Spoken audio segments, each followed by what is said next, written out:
মন্ত্রী মিনিস্টার যতই আছে ড্রাইভারেরই দরকার আছে, ড্রাইভার ছাড়া কেউ চলতে পারে না।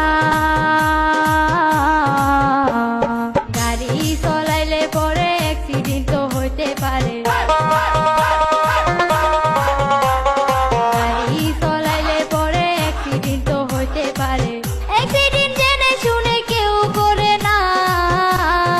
আমরা হইলাম ড্রাইভার ভাই, দুঃখ বুঝার মানুষ নাই, কেমন কইরাই আমরা গাড়ি চালাই। শুনো শুনো ড্রাইভার ভাই, একটা কথা বইলা যায়,